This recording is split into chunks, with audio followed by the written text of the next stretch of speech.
Ingenieros nazis entrenan perros explosivos para volar tanques. Cañones ferroviarios de 1.350 toneladas disparan proyectiles pesados como automóviles. Murciélagos llevan bombas incendiarias a ciudades japonesas de papel y madera.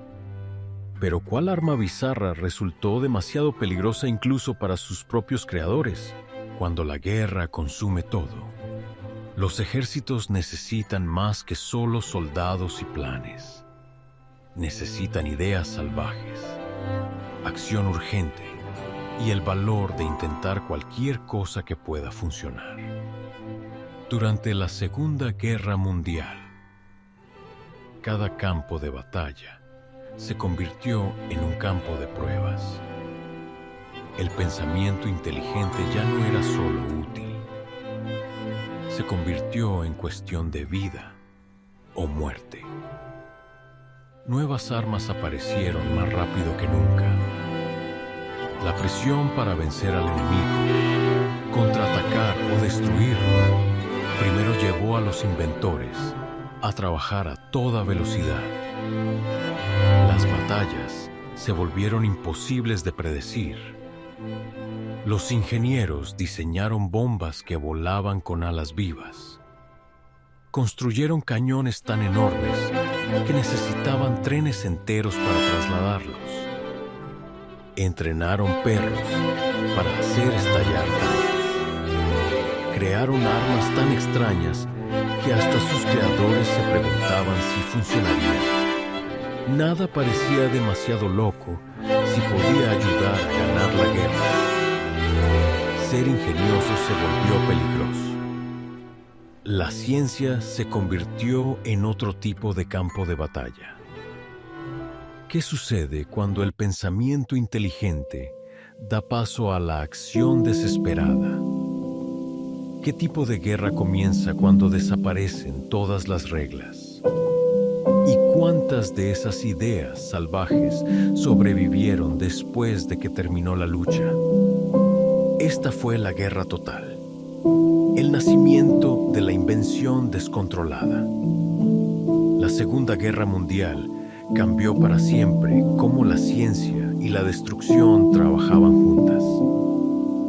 Entre 1939 y 1945, el mundo vio avanzar la tecnología más rápido que nunca. La necesidad desesperada de ganar llevó a ingenieros, científicos y diseñadores militares más allá de los límites normales de la fabricación de armas. No fue solo una guerra de números o estrategia. Fue una carrera despiadada por la mejor tecnología. Cada lado gastó enormes cantidades de dinero en la búsqueda de esa arma perfecta que inclinara la balanza hacia la victoria. Toda la idea de la invención militar cambió completamente durante estos 6 años. Las cosas que solían llevar décadas de desarrollo en tiempos de paz, ahora debían estar listas en meses o semanas. La presión constante de la lucha activa convirtió los campos de batalla en laboratorios de pruebas, donde prototipos apenas probados enfrentaban el fuego enemigo directamente. Esta prisa extrema creó desarrollos que desafiaron no solo el pensamiento militar, sino las leyes mismas de la física y la ingeniería. Alemania lideró esta carrera hacia lo extraordinario. El gobierno nazi construyó un sistema de ciencia militar sin igual. Reunieron a miles de ingenieros en lugares secretos como Peenemünde, donde nacieron los primeros misiles guiados de la historia. Bajo el Ministerio de Armas de Albert Speer, surgieron unidades especiales como la Oficina de Armas Especiales. Este grupo manejaba ideas demasiado radicales para los departamentos normales. Esta obsesión alemana por la tecnología extrema se intensificó a medida que la guerra se volvió en su contra. Alimentó su propaganda sobre armas milagrosas que supuestamente cambiarían el destino de su nación. La creencia nazi en armas maravillosas no era solo propaganda. Era una política militar que priorizaba la innovación disruptiva sobre la producción en masa. Mientras los Estados Unidos construían miles de bombarderos B-24 y la Unión Soviética producía enormes cantidades de tanques T-34, Alemania apostó por crear una docena de prototipos revolucionarios. Este enfoque creó innovaciones reales que influenciaron las décadas posteriores, pero también produjo dispositivos cuya utilidad rozaba lo absurdo. Al otro lado del Atlántico, Gran Bretaña respondió con su propia versión de experimentación extrema. Winston Churchill autorizó la creación de la Oficina de Operaciones Especiales. Esta organización combinaba el espionaje tradicional con la innovación tecnológica radical. Los laboratorios de SOE desarrollaron todo, desde lápices explosivos hasta dispositivos de sabotaje disfrazados como objetos cotidianos. Al mismo tiempo, la Dirección de Desarrollo de Armas Varias trabajó en proyectos que iban más allá de los límites normales. Desde tanques nadadores hasta cohetes impulsados por ruedas gigantes. Los Estados Unidos establecieron la Oficina de Servicios Estratégicos, que más tarde se convertiría en la CIA. Este grupo trajo científicos de las principales universidades a programas clasificados.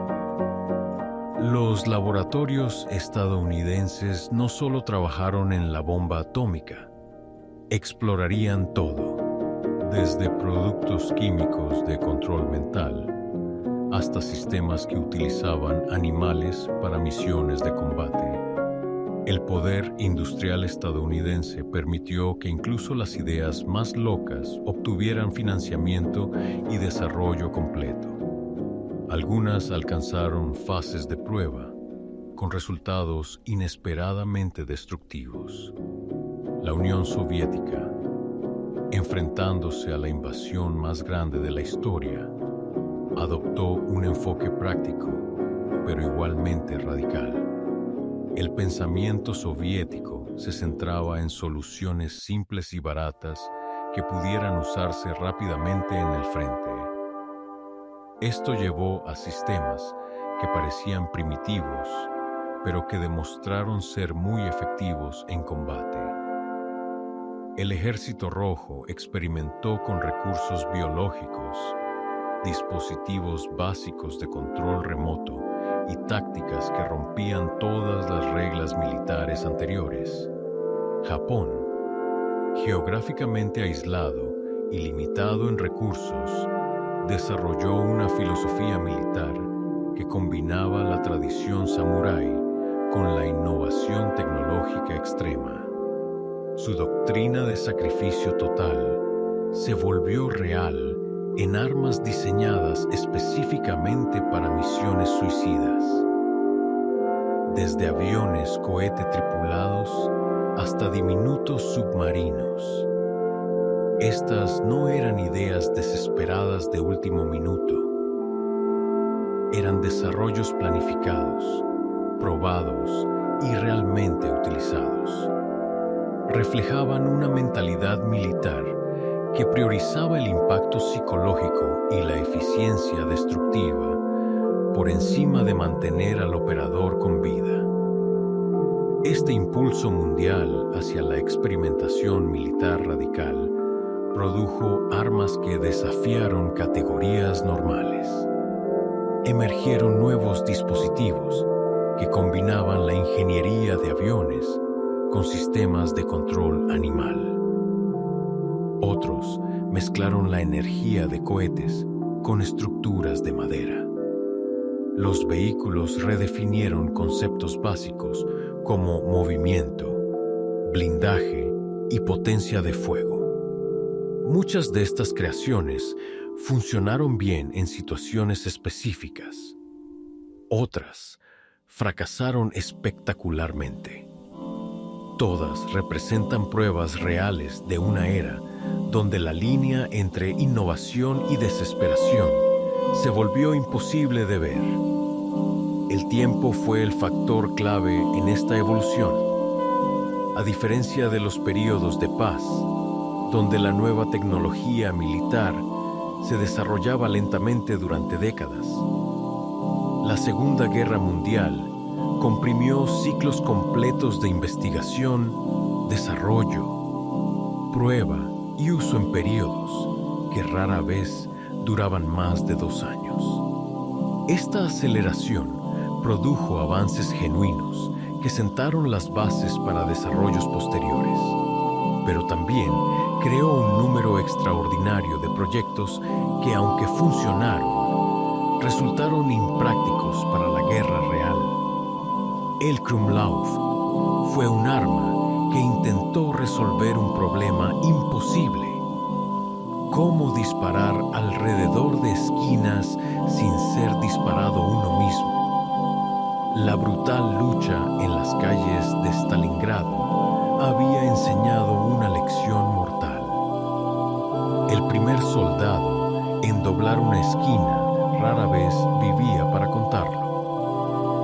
Esta dura realidad obligó a los ingenieros alemanes a desarrollar una solución que desafiaba las leyes básicas de cómo vuelan las balas. Querían un arma que pudiera disparar en un ángulo, permitiendo que el tirador se mantuviera oculto tras la cobertura. La idea provino de informes del Frente Oriental. El combate casa por casa mostró patrones claros. La mayoría de los soldados morían al moverse por pasillos estrechos o al doblar esquinas en edificios bombardeados. Las estadísticas del ejército alemán demostraron que las unidades de asalto sufrían enormes bajas en estas situaciones. Para combatir esta amenaza constante, los líderes militares aprobaron el desarrollo urgente de un sistema que reduciría el riesgo en combates urbanos. La solución tenía que ser fácil de llevar, barata de fabricar y funcionar con armas existentes. El Krumlauf fue diseñado para modificar el fusil de asalto Sturmgewehr 44. Permitía disparar alrededor de obstáculos sin exposición directa al fuego enemigo. La empresa Krupp recibió el trabajo de hacer este concepto realidad.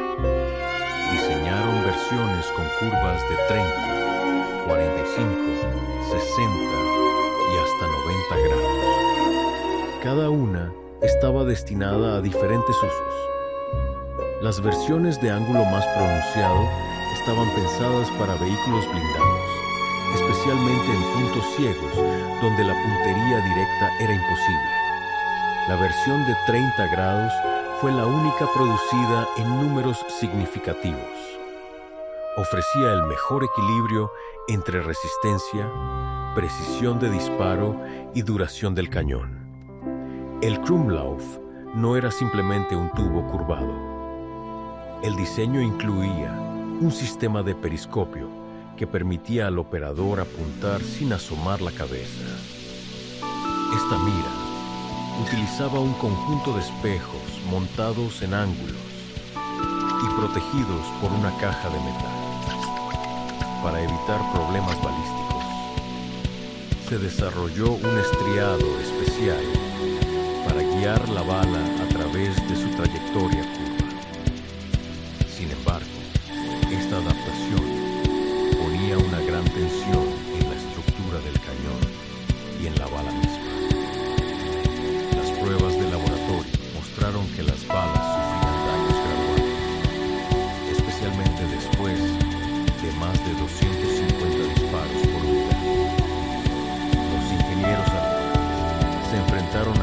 múltiples desafíos técnicos.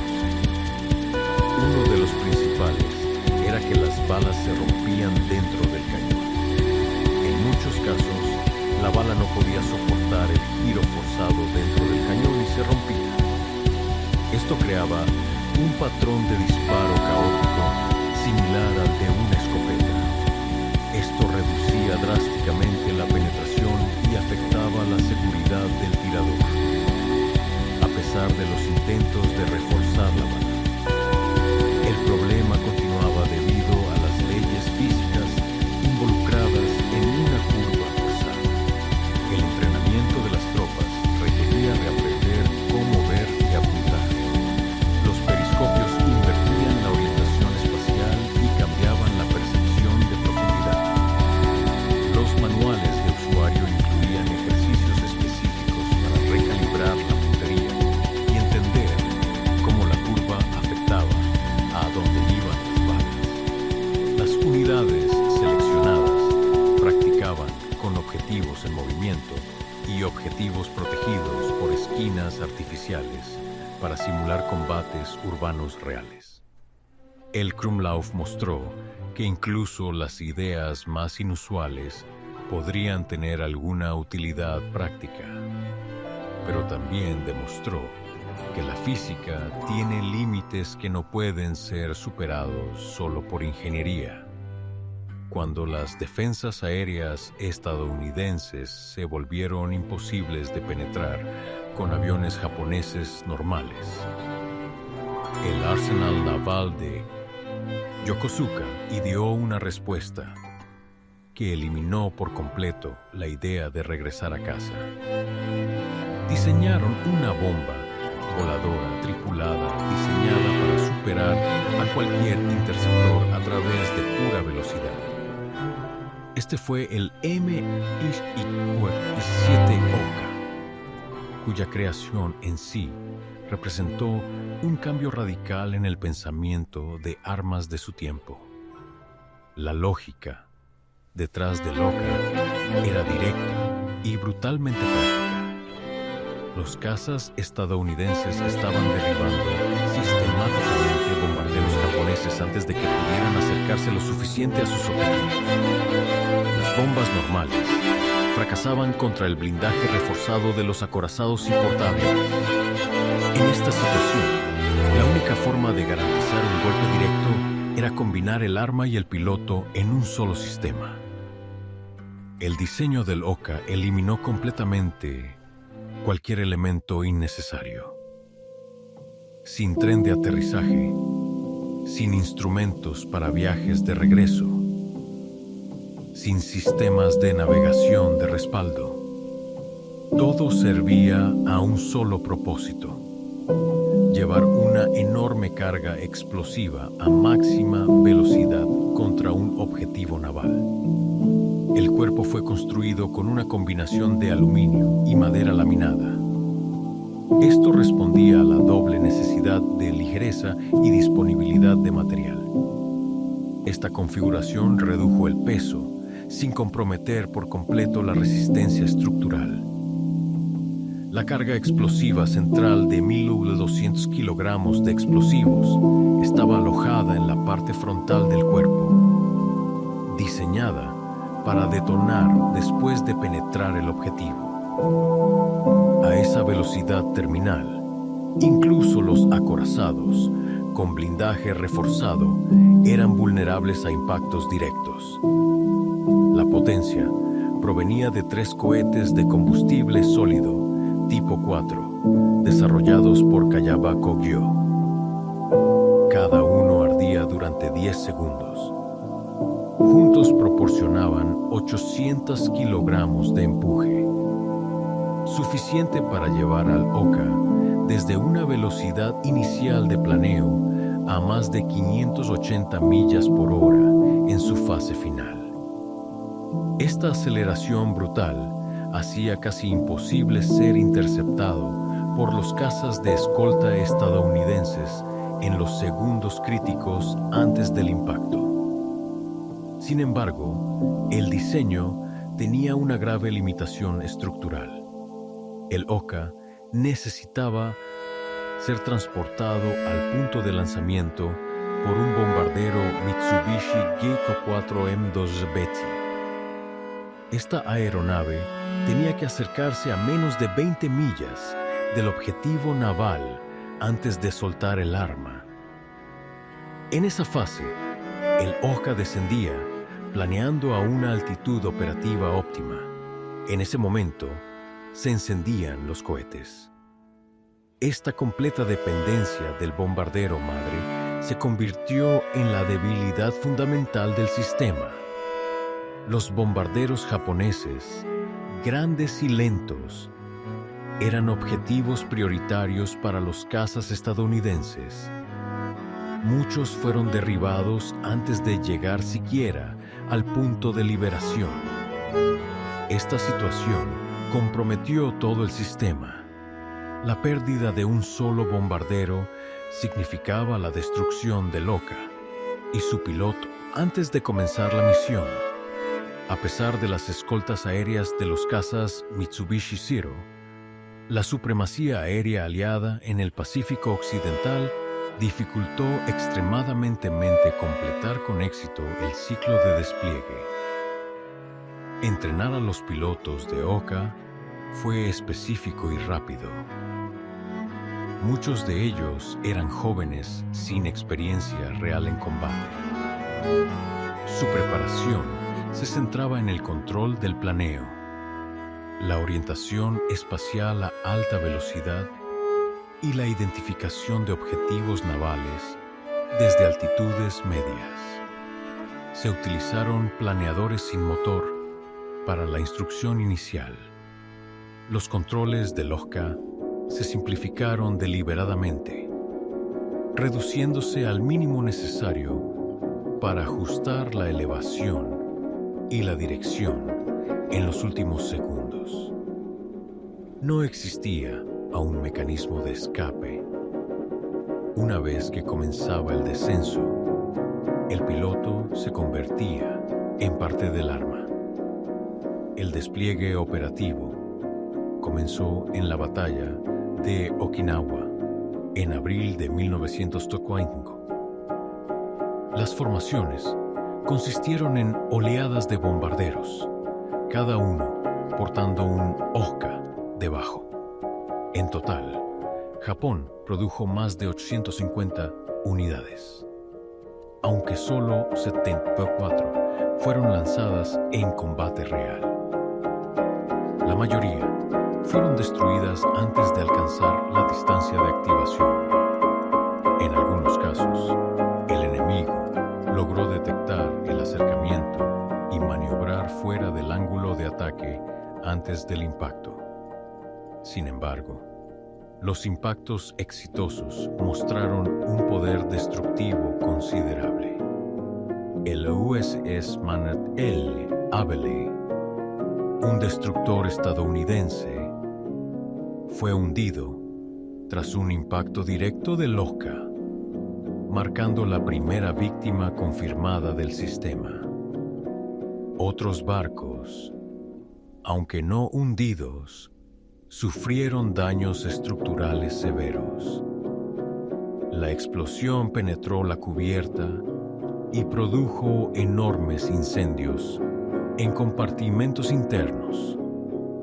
Los informes técnicos navales de la Marina de los IIIE-UU señalaron que la velocidad de impacto del Oka superó los tiempos de reacción normales de los sistemas antiaéreos de corto alcance, lo que lo hacía especialmente difícil de detener en su fase terminal. A pesar de sus limitaciones, se desarrollaron versiones mejoradas, como el modelo 22, que reemplazó los cohetes por un motor a reacción Tsu-11, ampliando significativamente el rango operativo. Este rediseño requirió modificaciones en la estructura del cuerpo, aumentando la capacidad de combustible y reforzando secciones clave. Sin embargo, no se implementó ampliamente antes de la rendición japonesa. El Schwerer Gustav no fue simplemente un cañón grande, era el símbolo extremo de una lógica militar que llevó los conceptos de potencia de fuego, metalurgia avanzada y logística operativa al límite, con un peso total de 1.350 toneladas, proyectiles más pesados que un automóvil familiar y una longitud de casi 154 pies.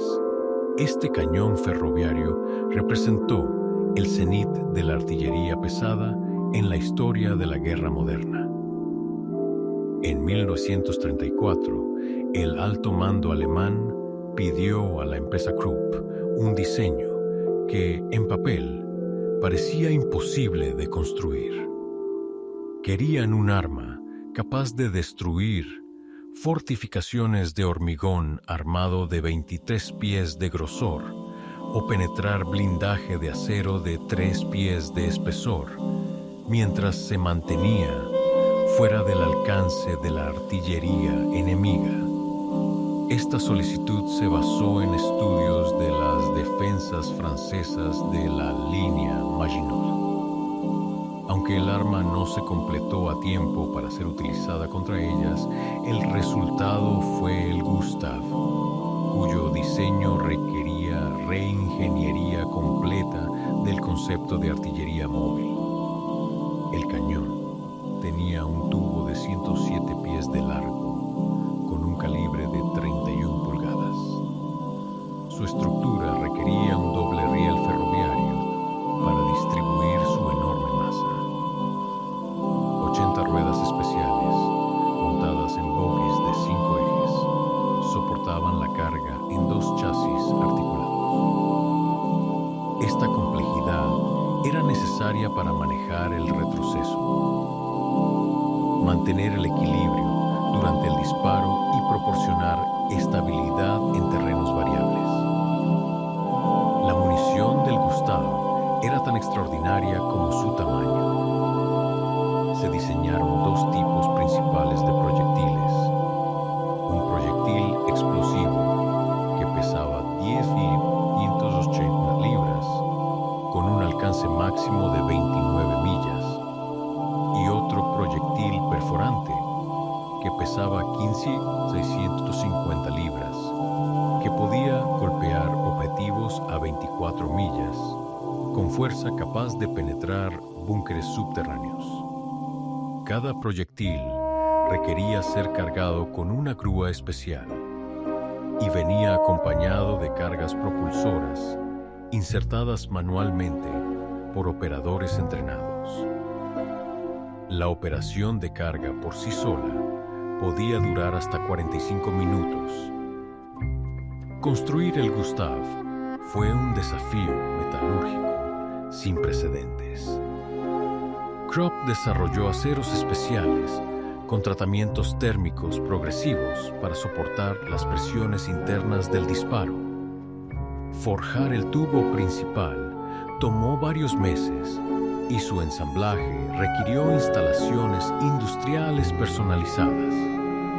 El cañón se probó por primera vez en Rügenwalde, donde se llevaron a cabo disparos controlados para verificar la integridad estructural, la precisión y el comportamiento del retroceso. Estas pruebas revelaron que el cañón necesitaba ajustes constantes en su sistema de suspensión ferroviaria, debido a pequeñas deformaciones causadas por los disparos. Operar el Gustav exigía una movilización sin precedentes. Se requerían entre 4.000 y 5.000 soldados, más de 20 vagones especiales, locomotoras de arrastre, grúas de ensamblaje y personal técnico calificado. Construir la vía paralela tomaba de 3 a 6 semanas, dependiendo del terreno. Además, se debían establecer posiciones defensivas, camuflaje, centros de mando y baterías antiaéreas pesadas para proteger la posición de los ataques aliados. El único uso operativo del Gustav se produjo durante el sitio de Sebastopol, en la península de Crimea, en junio de 1942. El arma fue transportada por tren a través de Polonia y Ucrania hasta el puerto ferroviario de Bakhchisaray, donde se montó en una vía especial construida para el propósito. Desde allí, entre el 5 y el 17 de junio, el Gustav disparó 48 proyectiles, destruyendo múltiples objetivos fortificados, incluidos almacenes subterráneos de municiones y la fortaleza Fort Stalin, que había resistido ataques convencionales. Se registraron cráteres de hasta 100 pies de diámetro y daños estructurales de gran profundidad, confirmando que el arma era técnicamente capaz de cumplir su función original. Sin embargo, los problemas prácticos se hicieron evidentes. La tasa de disparo era extremadamente lenta. Un solo disparo cada 30 a 45 minutos, debido al tiempo de recarga, alineación y verificaciones de presión.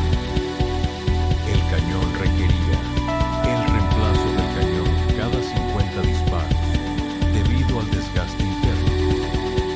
A esto se sumaba la vulnerabilidad del sistema a la aviación aliada. Cualquier ataque aéreo exitoso podría inutilizar toda la operación en minutos, a pesar de las defensas montadas. Se construyó una segunda unidad llamada Dora, que se desplegó cerca de Stalingrado, pero fue retirada antes de ser utilizada. No hay registros confirmados de disparos operativos de Dora. El Gustav era técnicamente perfecto, preciso, poderoso y estructuralmente sólido, pero su diseño respondía a un tipo de guerra estática y planificada que ya no existía en 1942. La guerra moderna exigía movilidad, adaptabilidad y rápida despliegue, mientras los Panzers alemanes avanzaban sin oposición efectiva a través de las vastas estepas soviéticas en 1941. El Ejército Rojo enfrentaba una limitación crítica: la falta de armas antitanque capaces de detener vehículos blindados modernos como el Panzer IV, el Tiger Primär o el Stuggy General. Esta escasez estructural llevó a soluciones no convencionales. Entre ellas, una de las más radicales fue el uso de perros explosivos como unidades antiblindaje vivientes. El proyecto no fue improvisado.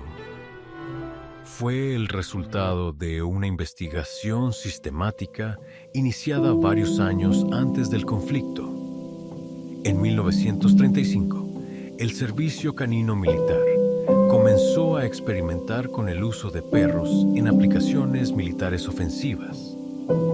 El pensamiento militar soviético anticipaba conflictos mecanizados con enemigos tecnológicamente superiores, especialmente en escenarios donde las fuerzas soviéticas pudieran encontrarse en desventaja numérica o de armamento.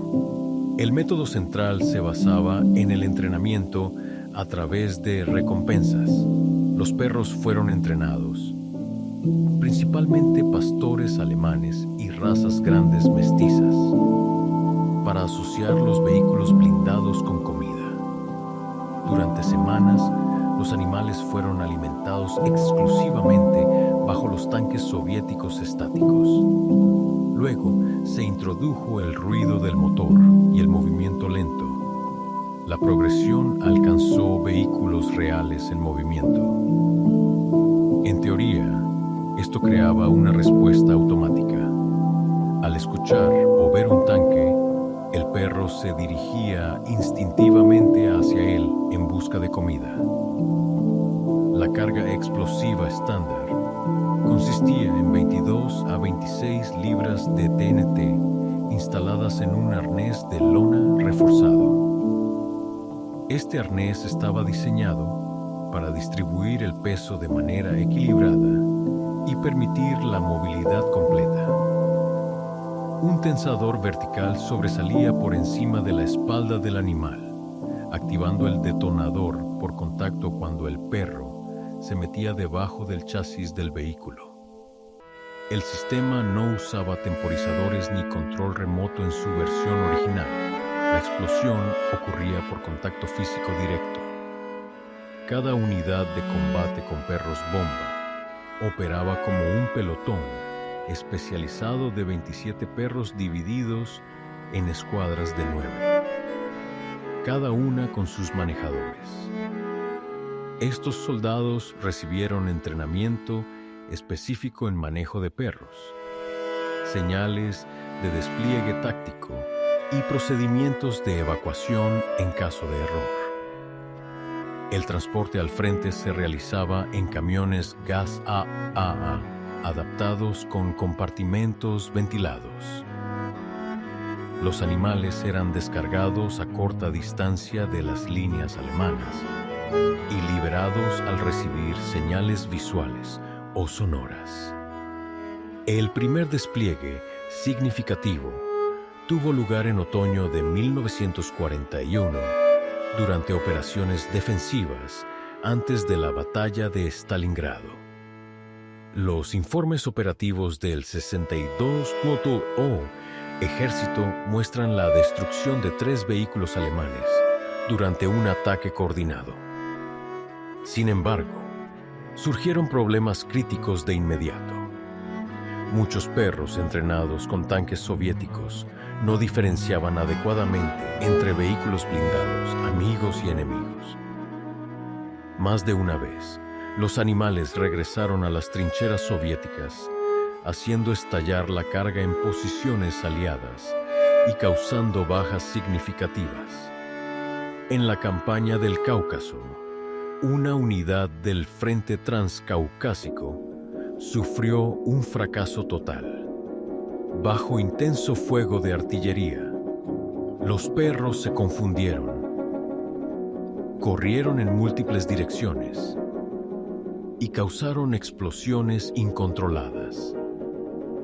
Las bajas incluyeron tanto personal soviético como sus propios animales.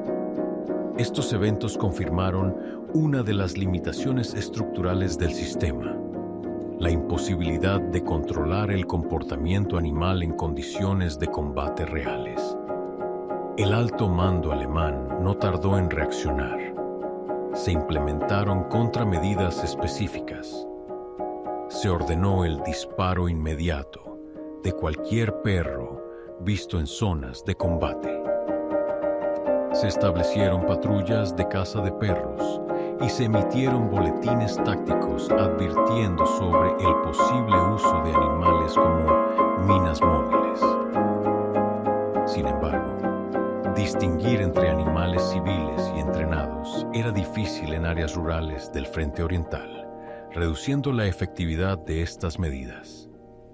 A pesar de los fracasos iniciales, el programa continuó. Se introdujeron modificaciones técnicas para mejorar la fiabilidad. Una versión actualizada del arnés incluía liberación automática de la carga si el perro no alcanzaba su objetivo en el tiempo estimado. Otra variante incluía detonación remota por cable o frecuencia de radio. Aunque esta tecnología se veía limitada por interferencias y la fragilidad del dispositivo en combate real. Para mejorar la identificación de objetivos, se entrenaron perros utilizando vehículos alemanes capturados.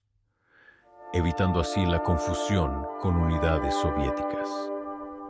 El mayor despliegue documentado de perros bomba ocurrió durante la batalla de Kursk en 1943. Más de 300 perros fueron utilizados en ataques masivos contra unidades blindadas alemanas del Grupo de Ejército Centro. Los resultados fueron mixtos. Aunque 16 tanques fueron dañados o destruidos según cifras soviéticas, muchos animales murieron antes de alcanzar sus objetivos o detonaron fuera de rango. Aún así, la presencia de perros explosivos en el campo creó un efecto disuasorio psicológico entre algunas unidades alemanas. Desde el punto de vista técnico, los perros bomba representaron un arma de alto riesgo con rendimiento variable. Su éxito dependía de factores impredecibles como el clima, la visibilidad, el estado mental del animal y la situación táctica en evolución. A diferencia de las minas estáticas o las armas antitanque portátiles, el perro era una plataforma semi-independiente poco confiable. Pero su costo de producción era bajo, requería poca tecnología avanzada y su entrenamiento podía completarse en pocas semanas, lo que lo hacía viable para un ejército con recursos limitados. La carta que cambió el curso de la guerra biológica llegó a Franklin Roosevelt desde un lugar inesperado. La oficina dental del Dr. Lytle S. Adams en Pensilvania. Tras observar murciélagos en las cuevas de Carlsbad, Adams propuso una idea tan extravagante que el presidente la consideró lo suficientemente loca como para funcionar. El plan era convertir mamíferos voladores en portadores de bombas incendiarias contra ciudades japonesas construidas de madera y papel. Roosevelt remitió la propuesta al Departamento de Guerra, iniciando el proyecto X-Ray bajo la supervisión del Dr. Louis Fisher del Laboratorio de Química de Harvard. La experiencia previa de Fisher con el napalm lo convirtió en el candidato ideal para resolver los desafíos técnicos de hacer armas incendiarias lo suficientemente pequeñas como para ser transportadas por murciélagos. La selección de especies se centró en los murciélagos de cola libre mexicanos, abundantes en el suroeste estadounidense. Estos animales tenían características ideales: una capacidad de carga significativa en relación con su tamaño, un comportamiento predecible de refugio en estructuras y resistencia a cambios de altitud y presión durante el transporte aéreo. Las bombas incendiarias individuales pesaban poco más de media onza, conteniendo napalm concentrado suficiente para iniciar incendios en materiales inflamables. Temporizadores químicos proporcionaban retrasos de 20 a 30 minutos, permitiendo a los murciélagos encontrar refugio en estructuras antes de la ignición. Los sistemas de sujeción utilizaban clips pequeños y collares quirúrgicos que no interferían con la movilidad natural. Contenedores cilíndricos especializados mantenían hasta 40 murciélagos en hibernación forzada a través de refrigeración controlada. Este enfoque aprovechaba las respuestas corporales naturales a las temperaturas reducidas, manteniéndolos inactivos durante los vuelos de bombardeo. Los sistemas de paracaídas controlaban la velocidad de descenso para una propagación gradual, en patrones que maximizaban la cobertura del área objetivo. Las pruebas en Muroc, California, incluyeron evaluación de comportamiento después de la hibernación artificial, análisis de patrones de dispersión aérea y verificación de temporizadores bajo condiciones variables. Los experimentos confirmaron que los murciélagos seguían instintos naturales de refugio, buscando espacios oscuros típicos de áticos y sótanos donde los incendios podrían propagarse rápidamente. En mayo de 1943, una fuga accidental en la base aérea del ejército de Carlsbad demostró accidentalmente la efectividad destructiva.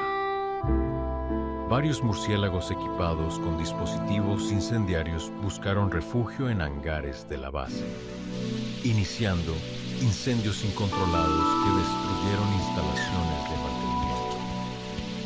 Este incidente, documentado como una verificación no intencionada, reforzó la confianza en la viabilidad técnica del concepto. Las pruebas controladas posteriores utilizaron maquetas de ciudades japonesas que reproducían métodos de construcción tradicionales.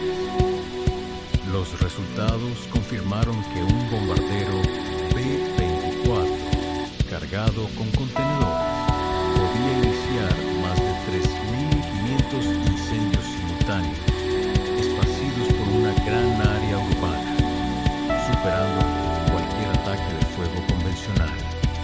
Sin embargo, mantener poblaciones masivas de murciélagos requería instalaciones especializadas, personal capacitado y sistemas de alimentación que demandaban importantes recursos. La coordinación con las operaciones de bombardeo presentaba complicaciones relacionadas con el tiempo, la navegación y los procedimientos de liberación que requerían extensas modificaciones a las aeronaves. El factor tiempo demostró ser crítico. Mientras el proyecto X-Ray progresaba, el proyecto Manhattan avanzaba hacia la producción nuclear, que prometía capacidades destructivas superiores a cualquier sistema convencional. En agosto de 1944, el General Leslie Groves solicitó prioridad absoluta para los recursos, resultando en la cancelación oficial del programa de murciélagos.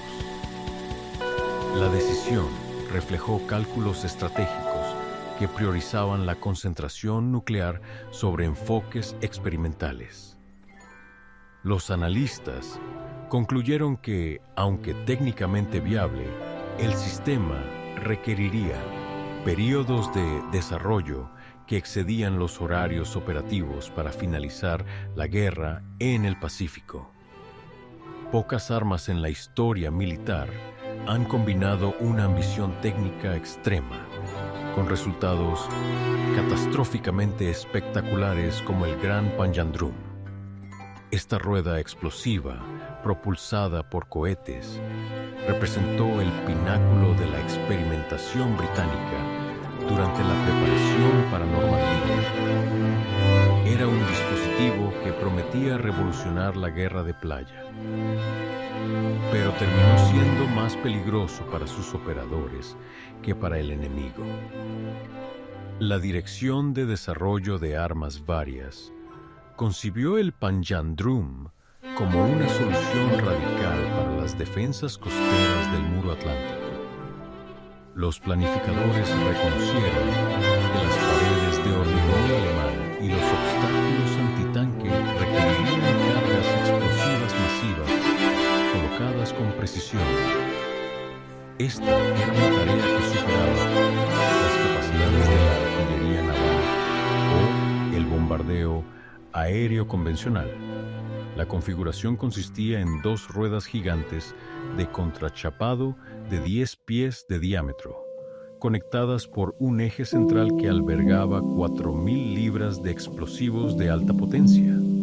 Cohetes de cordita, instalados radialmente alrededor del borde, proporcionarían empuje direccional, propulsando teóricamente el dispositivo a través de la playa hacia las fortificaciones objetivo. El concepto operacional asumía el lanzamiento desde embarcaciones en aguas poco profundas, seguido de movimiento autopropulsado a través de la activación sincronizada de cohetes. Sin sistemas de control remoto ni dirección activa, la trayectoria dependía completamente del tiempo preciso y la resistencia uniforme de las ruedas en superficies variables. Esta dependencia de condiciones ideales se convirtió inmediatamente en la debilidad fundamental del sistema.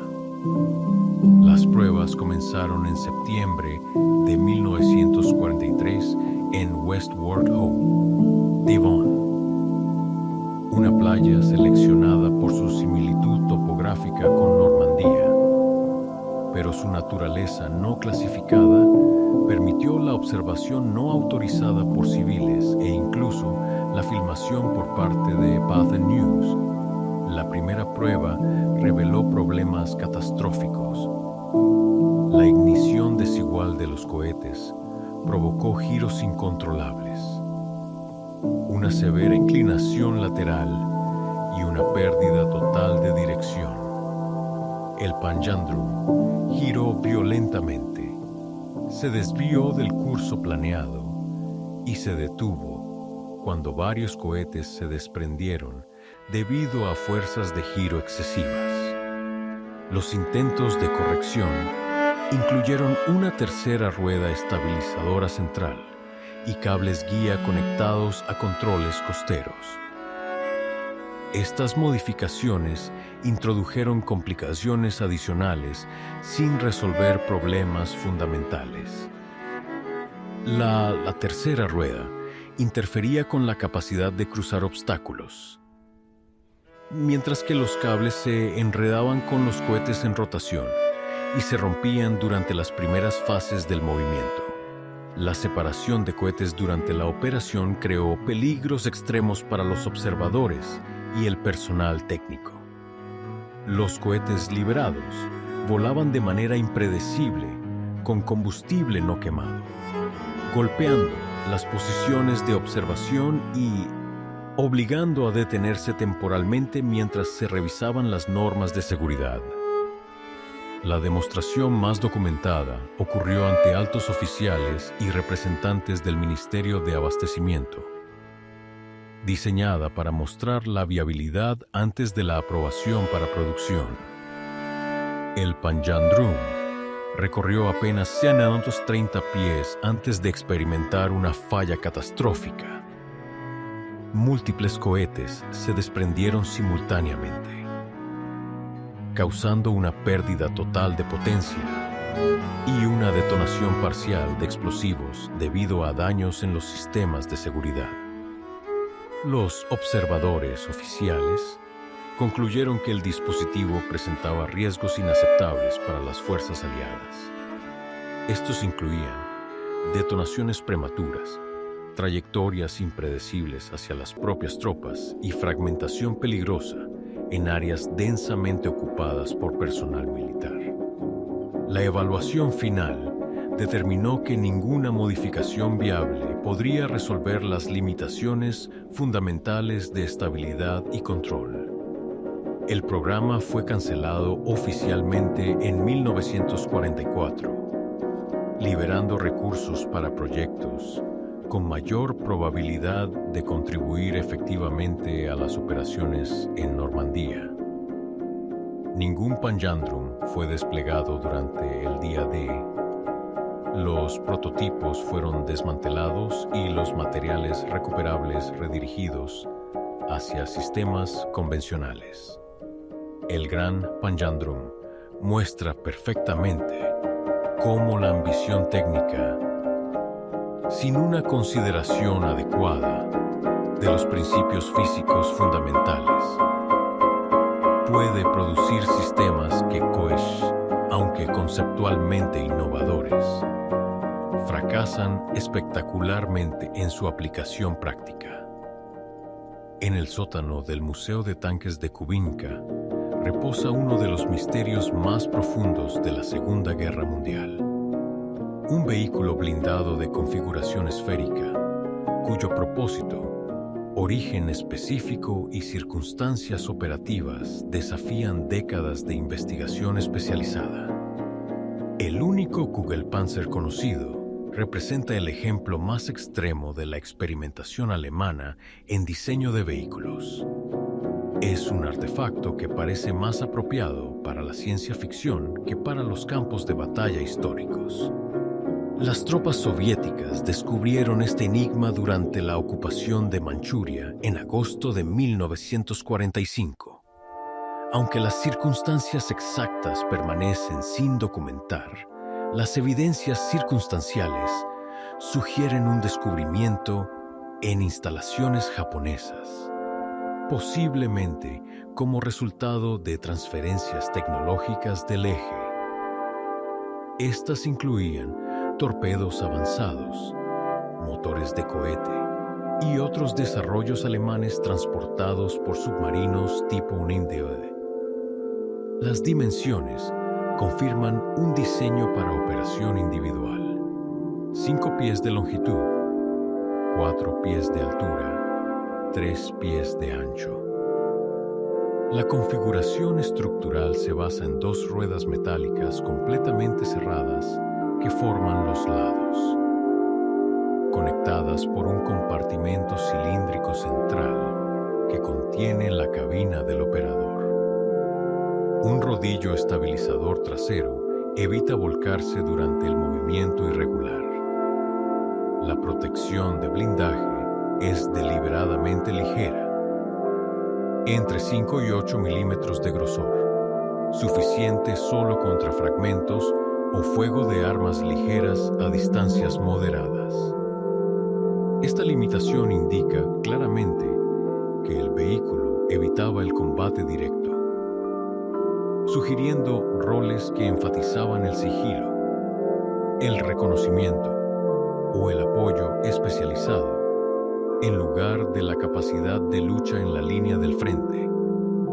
El acceso requiere adoptar una posición casi fetal dentro del espacio extremadamente confinado, limitando severamente la duración operativa debido a la fatiga física y la claustrofobia. Esta configuración indica que se pretendía un uso para misiones breves o aplicaciones especializadas que justificaran limitaciones extremas de habitabilidad.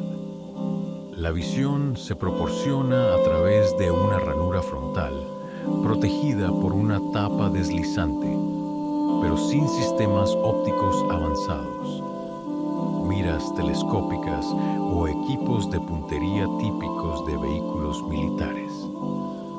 Esta ausencia sugiere dependencia en la observación directa, limitando la efectividad en condiciones de visibilidad reducida.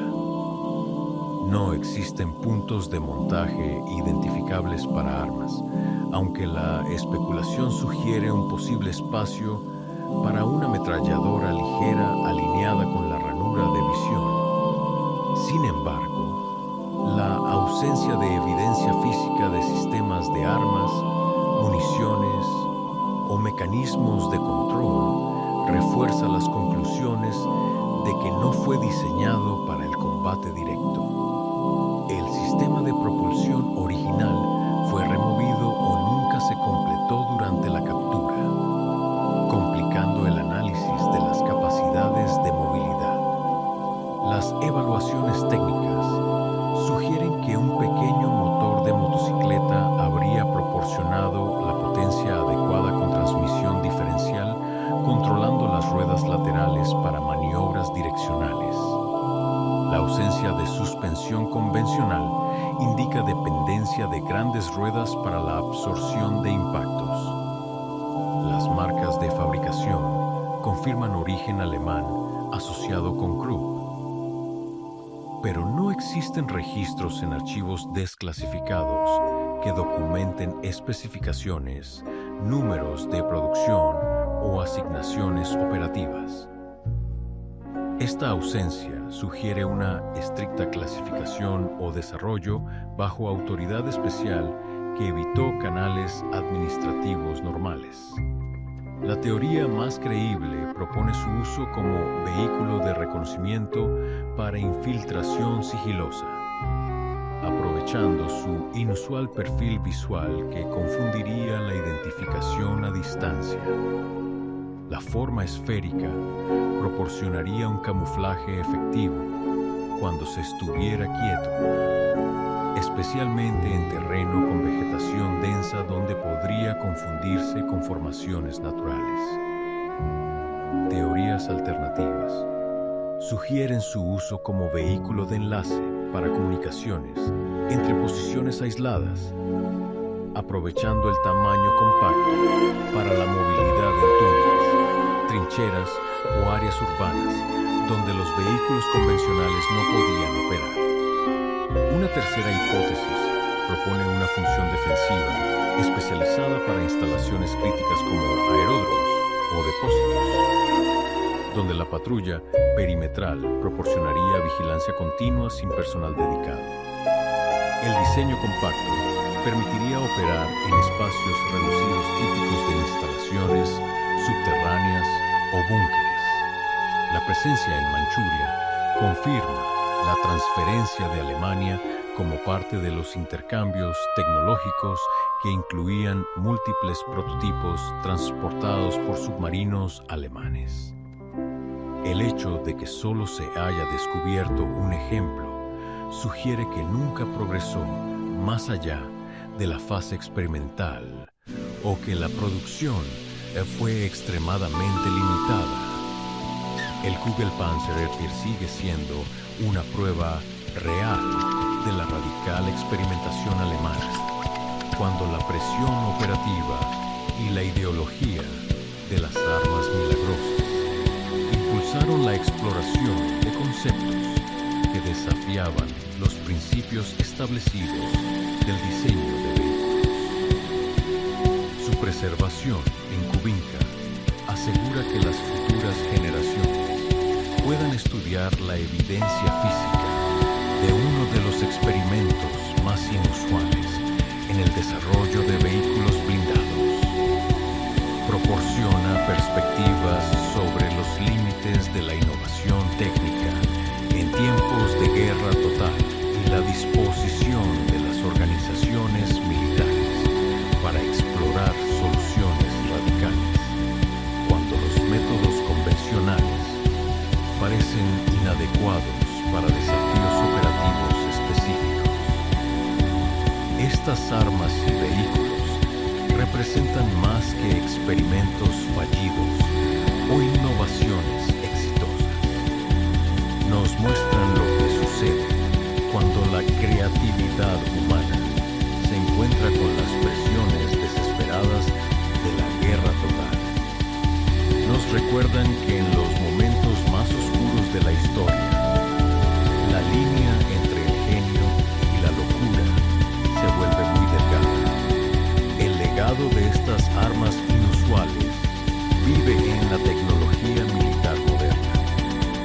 Los principios detrás de los misiles guiados, las municiones de precisión y los sistemas no tripulados trazan todas sus raíces en la salvaje experimentación de la Segunda Guerra Mundial. A veces, las ideas más locas resultan ser las más importantes de todas.